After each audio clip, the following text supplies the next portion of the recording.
غوث اعظم اپنے مریدوں کی شان خود بیان کرتے ہیں. لوگ کہتے ہیں اپنی شان بیان کی، میں نے کہا مرید کی شان بیان. غوث پاک فرماتے ہیں میرے مرید پر میرا سایہ ایسا ہے جیسے زمین پر آسمان کا سایہ. آپ کیا سمجھتے ہیں غوث پاک کو؟ ولیوں کی کائنات میں کوئی مریدوں پہ اتنا مشفق نہیں ہوا جتنا غوث اعظم قادریوں پر مشفق ہے. نبیوں کی کائنات میں کوئی امت پر اتنا مشفق نہیں جیسے سید العالمین خاتم النبیین اپنی امت پر مشفق ہے. حضور کی شفقتوں کا صدقہ حضور غوث اعظم کو ملا ہے. وہ مریدوں پہ اتنے مشفق ہیں، کہتے ہیں کہ میرا تو دل کہتا ہے کہ جب میرا مرید مر کے قبر میں جائے اور فرشتے اس سے سوال کرے من ربکا، تو میں مدد کے لیے اس کی قبر میں پہنچ جاؤں اور اس کی طرف سے جواب دینے کی کوشش کروں. سبحان اللہ سبحان اللہ. حضور غوث اعظم کی شان ہے. سرکار غوث اعظم فرماتے ہیں میرے مرید کو میں اس وقت تک مرنے نہیں دیتا جب تک اسے توبہ کی توفیق نہ مل جائے.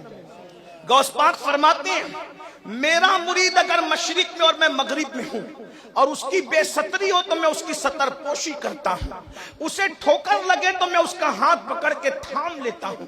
یہ حضور غوث اعظم کا فرمان. غوث پاک کہتے کسی کو مجھ پہ قیاس نہ کرنا اور مجھے کسی پہ قیاس نہ کرنا. میں کسی کی طرح نہیں، کوئی میری طرح نہیں. انی عالم و مالا تعلمون کا راز بن کر کے آیا ہے، اسے عبد القادر جیلانی کہتے ہیں. میں حوالے کے ساتھ پڑھ دوں کیونکہ غوث پاک کی فضیلت آج کل اہل بدعت کو ہضم نہیں ہوتی. زبدۃ الاثار میں شیخ عبدالحق محدث دہلوی جیسے محدث نے لکھا ہے، یہ کہانی قصوں کی کتاب سے نہیں پڑھی جا رہی ہے، بات یہ اس محقق کی کتاب سے پڑھی جا رہی ہے جس کو محقق کے علل اطلاق کہا جاتا ہے. شیخ عبدالحق محدث دہلوی رحمت اللہ علیہ لکھتے ہیں کہ غوث پاک فرماتے مجھے کسی پہ قیاس نہیں کرنا، کسی کو مجھ پہ قیاس نہیں. اسی لیے تو جس جماعت میں غوث اعظم نہیں ہے لوگ نبی کو اپنی طرح کہنے لگے. سنی نبی کو کبھی اپنی طرح نہیں کہہ سکتا کہ جب غوث اعظم کی طرح کوئی نہیں ہو سکتا تو ان کے نانا کی طرح کوئی کیسے ہو سکتا؟ سبحان اللہ سبحان اللہ. ارے نانا تو نانا، ان کے دادا کی طرح کوئی کیسے ہو سکتا ہے؟ میرے امام نے تو کہا کوئی علی کی طرح ہو ہی نہیں سکتا. اور کس شان سے نتیجہ نکالا، کیا خوبصورت انداز سے کہتے ہیں تیرا ذرہ مہ کامل ہے یا غوث. ہو سکتا ہے آپ سمجھے نہ سمجھے، جب راجستھان والے اور ایم پی والے شعر نہیں سمجھتے تو ہم ان کو تانا دے کے کہتے ہیں اگر ہم یو پی میں پڑھتے تو لوگ سمجھتے. لیکن اگر یو پی میں بھی شعر نہ سمجھا جائے تو پھر ہم کہاں جا کے پڑھیں؟ ذرا یہی بتائیں، کوئی تیسری دنیا تو ہے نہیں جہاں جا کر کے شعر پڑھیں. تو امام کہتے ہیں تیرا ذرہ مہ کامل ہے یا غوث، تیرا قطرہ یم سائل ہے یا غوث، کوئی سالک ہو یا واصل ہے یا غوث. تھوڑی کوشش کرتا ہوں مرشد کے قدموں کی خیرات لے کر. سالک کہتے ہیں اس بندے کو جو ولایت کے رستے پہ چل رہا ہو، ابھی ولی بنا نہیں، ولایت کے رستے پہ چل رہا. نہ وہ عام مومن ہے نہ وہ ولی ہے، بلکہ جو سالک اس کو کہتے ہیں جو ابھی ولایت کے رستے پہ چل رہا، اور واصل اس کو کہتے ہیں جو ولایت کی منزل پہ پہنچ گیا. اب بریلی کا قلندر کہتا ہے کوئی سالک ہو یا واصل ہے یا غوث، وہ کچھ بھی ہے تیرا سائل ہے یا غوث. یعنی چاہے ولایت کے رستے پہ چل رہا ہو، چاہے وہ ولی بن چکا ہو، وہ آپ کا محتاج ہے غوث اعظم. کوئی سالک ہو یا واصل ہے یا غوث، وہ کچھ بھی ہے تیرا سائل ہے یا غوث. اور پھر کہتے ہیں تو اپنے وقت کا صدیق اکبر، تو اپنے وقت کا صدیق اکبر، غنی جو حیدر و عادل ہے یا غوث. اور اس کے بعد کہتے ہیں ہزاروں تابعی سے تو فضوتر، یہ طبقہ مجملاً فاضل ہے یا غوث. اور پھر کہتے ہیں وہ کیا جانے گا فضل مرتضیٰ کو، وہ کیا جانے گا فضل مرتضیٰ کو جو تیرے فضل کا جاہل ہے یا غوث. جب غوث اعظم کو سمجھ نہیں سکتا تو علی مرتضیٰ کو کیا سمجھے گا، اور جو علی کو نہیں سمجھ سکتا وہ نبی کو کیا سمجھ سکے گا. اور پھر بڑی خوبصورت بات کہتے ہیں غوث پاک نے ایک بات کہی، کہتے ہیں مجھ سے جو مانگو گے میں تمہیں دوں گا. غوث پاک کا وعدہ ہے. غوث پاک کا وعدہ کیا ہے؟ مجھ سے جو مانگو گے میں تمہیں دوں گا. یہ بہجت الاسرار میں لکھا ہوا ہے. اب اعلیٰ حضرت مانگ کیا رہے ہیں، علماء کی توجہ چاہو، مانگنے کا انداز دے. ایک مرتبہ غوث پاک کی محفل سجی ہوئی تھی، کسی نے کہا یہ دے دو یہ دے دو یہ دے دو. غوث پاک نے سب کو دیا. لیکن امام احمد رضا کہتے ہیں کہ مانگا تو کیا مانگا، جو مانگا صحیح مانگا، لیکن میری باری آئی تو میں کیا مانگوں؟ کہتے ہیں کہا تو نے کہ جو مانگو ملے گا، کہا تو نے کہ جو مانگو ملے گا، رضا تجھ سے تیرا سائل ہے یا غوث، رضا تجھ سے تیرا سائل ہے یا غوث، میں تو آپ ہی سے آپ کو مانگتا ہوں۔ ارے جب ایاز محمود کو مانگ لے اور محمود ایاز کا ہو جائے تو بولو ایاز کی سلطنت کس کی، محمود کی سلطنت کس کی ہو گئی؟ اللہ اکبر۔ کہتے ہیں میں تو آپ ہی کو آپ سے مانگوں گا، جب میرے ہو گئے غوث اعظم تو پھر میرا زمانہ ہو گیا۔ اور ہوا بھی یوں ہی، آپ دیکھتے نہیں چشتیوں کی محفل ہے، ذکر احمد رضا کا ہو رہا ہے، نقشبندیوں کی محفل ہے، ذکر احمد رضا کا ہو رہا ہے، قادریوں کی محفل ہے، ذکر احمد رضا کا ہو رہا ہے، عرس احسن العلماء کا ہے، ذکر احمد رضا کا ہو رہا ہے، عرس اچھے میاں کا ہے، ذکر احمد رضا کا ہو رہا ہے، حتیٰ کہ میلاد بھی پڑھی جا رہی ہے تو اس بہانے احمد رضا کا ذکر ہو رہا ہے کہ وہی بریلی والا احمد رضا نا جس نے لکھا صبح طیبہ میں ہوئی بٹا ہے بڑا نور کا، صدقہ لینے نور کا، آیا ہے تارا نور کا۔ بتا چلا یہ ڈنکے کیوں بج رہے ہیں؟ جب غوث اعظم کو غوث اعظم سے مانگ لیا تو پھر امام احمد رضا کے ڈنکے بجنے لگے۔ بس دو باتیں عرض کر کے بات پوری کرنے لگا۔ اللہ اکبر۔ اندازہ کریں غوث پاک کہتے ہیں جو میرا مرید ہے اس کے لیے یہ ہے، اس کو جنات نے نہیں ستانا، اس پر مصیبتوں نے نہیں آنا، تو کیوں نہ ہم غوث پاک کے مرید ہو جائیں، کیوں نہ غوث پاک کے مرید ہو جائیں۔ اور غوث پاک کا مرید ہونے کے لیے ایک بات بتا دوں، صرف رسومات کی ادائیگی ضروری نہیں ہے، طریق غوث اعظم لازمی ہے۔ ہم لوگ کیا کرتے ہیں؟ مرشد نے کہہ دیا فرائض واجبات کی پابندی کروں گا، ہم کہہ دیتے کروں گا، اور اسی دن ہم فجر کی نماز نہیں پڑھتے۔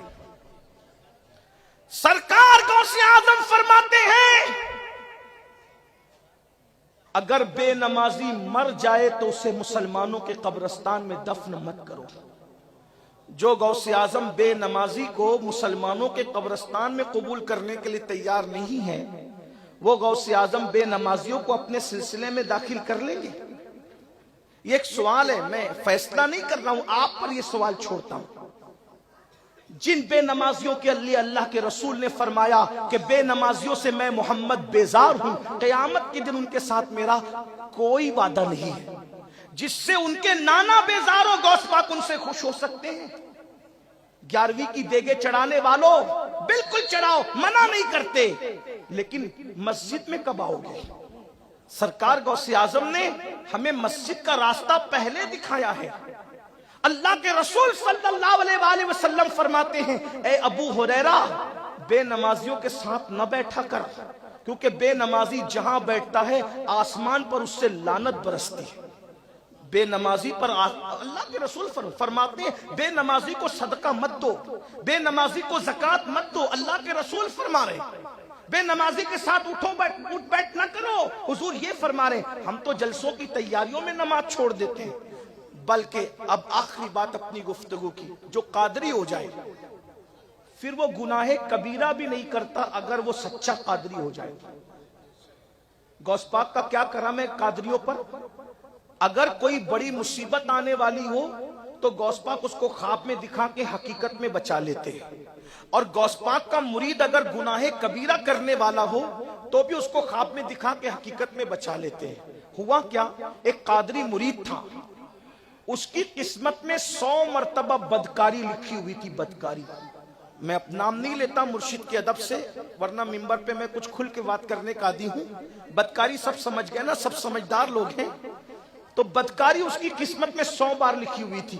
لیکن جب غوث پاک کا مرید ہوا تو خواب میں اس نے 100 مرتبہ زنا کیا ایک ہی رات میں، اور جب بیدار ہوا تو اس پر خواب کا اثر بھی تھا، ناپاکی کا اثر بھی تھا۔ جلدی جلدی سے غسل کیا اور کانپتے ہوئے خانقاہ قادریہ کا رخ کیا، غوث پاک کی خانقاہ کا رخ کیا۔ جب گیا اس سے پہلے کہ سوچا مرشد کو بتاؤں کیسے، تو پیر تو روشن ضمیر تھے نا، اللہ کے شہروں کو ایسے دیکھتے تھے جیسے ہتھیلی پہ رائی کا دانا۔ نظر تو الی بلاد اللہ جمعا، کہ میں اللہ کے شہروں کو ایسے دیکھتا ہوں جیسے ہتھیلی پہ رائی کا دانا دیکھتے ہیں۔ اللہ اکبر۔ تو مرشد نے پہلے ہی کہا کہ جو میرا مرید ہو جاتا ہے میں اس کی حقیقت کو خواب میں تبدیل کر کے اس کو بچا لیتا ہوں۔ یہ غوث پاک کا مرید ہونے کا فائدہ۔ اور دوسرا یہ تو گناہوں سے بچا لیتے ہیں، مصیبتوں سے بھی بچا لیتے ہیں۔ ایک تاجر تھا، اس کو دنیا ابو المظفر کہتی تھی، ابو المظفر تاجر۔ ایک دن وہ تجارت کے لیے جانا چاہتا تھا دوسرے ملک۔ آج کل فلائٹ سے جاتے ہیں، صبح جاتے ہیں، شام تک واپس دبئی سے ہم آ جاتے ہیں، لیکن وہ دور تو ایسا تھا، گھوڑوں کا دور، کھچروں کا دور۔ تو غوث پاک رضی اللہ تعالیٰ کا دور تھا، وہ تجارت کے لیے دوسرے ملک جانا چاہتا تھا۔ اس زمانے میں بہت بڑے ولی تھے جو غوث اعظم کے استاد بھی تھے، شیخ حماد۔ ان کے پاس وہ گیا اور جانے کے بعد کہا، حضور میں سفر پہ جانا چاہتا ہوں، تجارت کے لیے جاؤں؟ انہوں نے فرمایا نہیں جا سکتے تم۔ کیوں؟ کہا کہ سفر میں جاؤ گے تو میں دیکھ رہا ہوں کہ تم قتل کر دیے جاؤ گے، تمہارا مال چھین لیا جائے گا۔ کیونکہ وہ ولی تھے، واقعی ولی تھے، اور ولی لوح محفوظ پڑھتا ہے، تقدیر پڑھتا ہے۔ ہر ولی تقدیر پڑھ سکتا ہے مگر تقدیر بدل نہیں سکتا۔ یہ ہر ولی کی شان ہے کہ لوح محفوظ پڑھے، مگر اس میں تصرف کرنا ہر ولی کی شان نہیں ہے۔ اب تاجر تو تاجر لوگ کا حال یہ ہے کہ ایک جگہ فتویٰ پوچھے، مرضی کا جواب نہ ملے تو دوسرا مفتی پکڑتے ہیں، ہے نا ایسا ہی؟ اپنی مرضی کا ملے، بھائی بتاؤ مفتی صاحب یہ فلاں کرنسی کا کیسا، اس کا کیسا، اس کا کیسا، اور اس کے بعد جدید بینکاری کا کیسا، انہوں نے حرام کہہ دیا تو دوسرے وہ پکڑے گا، دوسرے نے کہا تیسرے، جب تک من کی مراد کا جواب نہ ملے تب تک کہ وہ مطمئن نہیں۔ اب وہ بھی تاجر تھا ابو المظفر۔ شیخ حماد نے کہہ دیا نہیں جانا۔ اس نے سوچا کہ چلو غوث پاک کے پاس چلتے ہیں۔ اور غوث پاک سرکار مجدد الفسانی فرماتے ہیں اللہ نے تقدیر بدلنے کا اختیار دیا ہے غوث اعظم کو۔ جو لوگ اپنے آپ کو نقش بندی کہتے ہیں ذرا ان کو بھی خیال کرنا چاہیے، جو نبی کو نقش بندیت کا ٹائٹل لگا کے نبی کو گالیاں دیتے ہیں انہیں پتا ہونا چاہیے نقش بندیت اسی وقت نصیب ہوگی جب مجدد الفسانی والا عقیدہ نصیب ہوگا۔ اگر مجدد الفسانی والا عقیدہ نصیب نہیں ہے تو سفید پگڑیاں باندھ کر مجددی کہلانے کا کوئی فائدہ نصیب نہیں ہوگا۔ اصل چیز عقیدہ ہوتا ہے، نہ کہ ٹوپیوں کا رنگ، نہ کہ اماموں کا رنگ، نہ کہ کپڑوں کا رنگ۔ اس لیے چشتیت اس عقیدے کا نام ہے جس عقیدے پہ غوث اعظم تھے، غریب نواز تھے، جس عقیدے پہ غریب نواز تھے، محبوب الہی تھے، بابا فرید تھے، قطب الدین بختیار کاکی تھے۔ قادریت اس کا نام ہے جس عقیدے پہ غوث اعظم تھے۔ نقشبندیت اس عقیدے کا نام ہے جس عقیدے پر سرکار باؤل حق والدین تھے، مجدد الفسانی تھے، سرکار احرار تھے۔ یہ وہ عقیدہ ہے۔ اور سہروردیت اس کا نام ہے جس پر سرکار شیخ شہاب الدین عمر سہروردی تھے، شیخ زکریا ملتانی تھے۔ لیکن جب آپ ان سب کو دیکھو گے تو پتا چلے گا قادریت کا عقیدہ چشتیت سے جدا نہیں، چشتیت کا عقیدہ نقشبندیت سے جدا نہیں، نقشبندیت کا عقیدہ سہروردیت سے جدا نہیں، سہروردیت کا عقیدہ رفاعیت سے جدا نہیں۔ اب سب عقیدوں کو اگر دیکھو گے تو وہ آپ کو بریلی میں یوں نظر آئے گا، انہیں جانا، انہیں مانا، نہ رکھا غیر سے کام، للہ الحمد میں دنیا سے مسلمان گیا۔ شیخ حماد کے پاس گئے، ابو المظفر جا کہتے ہیں حضور میں تجارت کے لیے جانا چاہتا ہوں۔ میں جاؤ، اجازت ہے جاؤ۔ اب انہوں نے منع کیا، یہ کہتے جاؤ۔ وہ چلا گیا۔ جب چلا گیا تو خوب کما کے منافع کما کے واپس آ رہا تھا، نہانے کے لیے گیا تو پیسوں کی تھیلی، مال کی تھیلی حمام میں لٹکائی، نہایا اور بغیر تھیلی لے واپس ہو گیا۔ تھوڑی دیر کے بعد نیند آئی، سوئے تو کیا دیکھا، ڈاکو آئے، پورا قافلہ لوٹا، اس کو بھی قتل کیا۔ جب یہ خواب سے اٹھے تو تھر تھر کانپ رہے تھے، خون کا اثر بھی گردن پہ محسوس ہو رہا تھا، خواب کا اتنا اثر تھا۔ جلدی سے اٹھے، صحیح سلامت دیکھا، دھیان آیا میرا مال تو میں نے حمام چھوڑایا۔ حمام میں گئے، تھیلی لی اور جلدی سے بغداد شریف کی طرف آئے۔ اب سوچا پہلے غوث پاک سے ملوں کہ پہلے شیخ حماد سے ملوں۔ خدا کا کرنا یہی سوچ رہے تھے کہ رستے میں شیخ حماد مل گئے اور میں بیٹے جلدی جا شیخ عبد القادر جیلانی کے پاس جا، میں نے جو کہا تھا وہی تیری تقدیر میں لکھا تھا، لیکن شیخ نے 70 مرتبہ تیرے لیے اللہ سے دعا کی اور تیری لکھی ہوئی تقدیر کو بدل دیا۔ جا ان کے پاس جا۔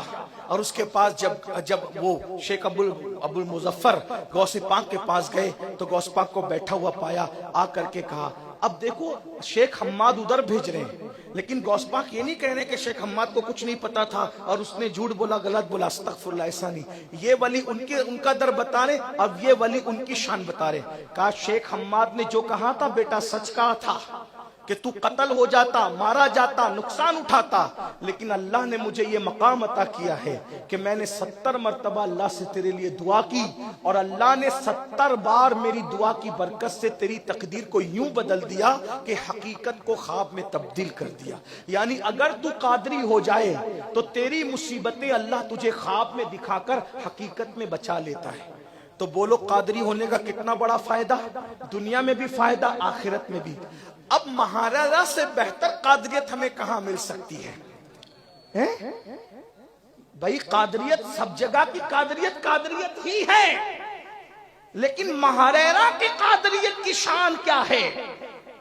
جو ہم تو بہت چھوٹے لوگ ہیں، ہم بہت پڑھے لکھے نہیں، لیکن جتنا ہم جانتے ہیں اپنے بزرگوں سے سن کے یہ کہ حضور صاحب البرکات رضی اللہ تبارک و تعالی عنہ، ان کی خواب میں حضور غوث اعظم آئے، خواب کا ذکر، عالم بیداری میں بھی انہوں نے غوث اعظم کی زیارت کی، یہ بھی روایت موجود۔ بہرحال سرکار غوث اعظم نے فرمایا برکت اللہ تم میرے سلسلے کا اجرا کرو، قادری سلسلے کا اجرا کرو، اور فرمایا جو تیرے ذریعے سے اور تیرے خلفاء کے ذریعے سے قیامت تک قادریت میں مرید ہوگا اس کو بخشش کرا کے جنت میں لے جانا میری ذمہ داری ہے۔ ہاں اسی لیے برکاتیت بہت فروغ پائی۔ بر صغیر میں سلسلہ قادریہ کا سب سے زیادہ فیضان جہاں سے تقسیم ہوا ہے اسے مہریرہ مطہرہ کہتے ہیں۔ بریلی شریف میں اگر مفتی اعظم کی شکل میں کوئی قادریت بانٹ رہا ہے تو ان کی غلامی کا رشتہ مہریرہ شریف سے جڑا ہوا ہے۔ امام احمد رضا کی شکل میں جنہوں نے قادریت کا فیضان بانٹا ان کا غلامی کا رشتہ مہریرہ مطہرہ سے جڑا۔ گوسی میں حضور صدر الشریعہ بدر الطریقہ کی شکل میں علامہ امجد علی رحمت اللہ علیہ کی شکل میں جس نے قادریت کا فیضان بانٹا اس کا غلامی کا رشتہ مہریرہ مطہرہ سے جڑا ہوا۔ پیلی بھیت میں حضور شیر بے اہل سنت حضرت علامہ حشمت علی خان رحمت اللہ علیہ کی شکل میں اگر کوئی قادریت کا نمائندہ نظر آیا ان کی غلامی کا رشتہ مہریرہ مطہرہ سے جڑا ہوا۔ علامہ ظفر الدین بہاری اگر بہار کی سرزمین پر قادریت کا فیضان بانٹ رہے ہیں غلامی کا رشتہ مہریرہ مطہرہ سے۔ سید سلیمان اشرف بہاری اگر علی گڑھ میں بیٹھ کر قادریت کا فیضان بانٹ رہے تھے ان کا غلامی کا رشتہ سرکار غوث اعظم سے جڑا ہوا، ان کا غلامی کا رشتہ مہریرہ مطہرہ سے جڑا ہوا۔ بدایوں میں اللہ اکبر سیف اللہ المسلول کی شکل میں اگر قادریت کا نمائندہ وہاں کا غلامی کا رشتہ مہریرہ سے جڑا ہوا۔ حضرت اللہ اکبر علامہ عبد القادر بدایونی رحمت اللہ تعالی علیہ تاج الفول کی شکل میں بدایوں کے اندر اگر فیضان قادریت بانٹ رہے ہیں ان کا غلامی کا رشتہ مہریرہ مطہرہ سے جڑا ہوا۔ بلکہ اللہ اکبر کوچوچے مقدسہ کچوچا شریف کی اس عظیم گدی کا سجادہ نشین جسے دنیا شیخ المشائخ حضور اشرفی میاں کے نام سے جانی اور پہچانی جاتی وہ ہستی، انہوں نے بھی قادریت کی جو خلافت لی ہے غوث اعظم کی اولاد ہونے کے باوجود وہ کوئی اور ہستی نہیں ہے، وہ مہریرہ مطہرہ کا عظیم وقت کا قطب جسے دنیا آل رسول احمدی کے نام سے جانتی ہے۔ تو گویا کہ وہاں کا رشتہ بھی اس اعتبار سے اللہ اکبر مہریرہ مطہرہ سے جڑا ہے۔ تو کہنا پڑتا ہے کہ بغداد کا سب سے بڑا فیضان اور خمخانہ اگر کہیں سے جام بھر بھر کے پٹ رہے ہیں تو اسے مہریرہ مطہرہ کی زمین کہا جاتا ہے۔ اور آج سنیو اپنے لیے خوش نصیبی کی بات ہے بھائیو، غلام خلفاء سے مرید ہو جاؤ تو غوث اعظم نے ضمانت لیے کہ میں بخشواؤں گا۔ اگر کوئی ڈائریکٹ سجادہ نشین کے ہاتھ میں ہاتھ دے تو بتائے نا پھر کیا ہوگا۔ میں کوئی مبالغہ نہیں کر رہا ہوں بلکہ یہ بات اللہ رب العزت کو شاہد و بصیر جان کے کہہ رہا ہوں کہ اگر آج کے دور میں حضور مفتی اعظم رحمت اللہ علیہ ظاہری طور پہ حیات ہوتے تو یہی کہتے کہ حضور امین ملت میرے مخدوم زادے ہیں۔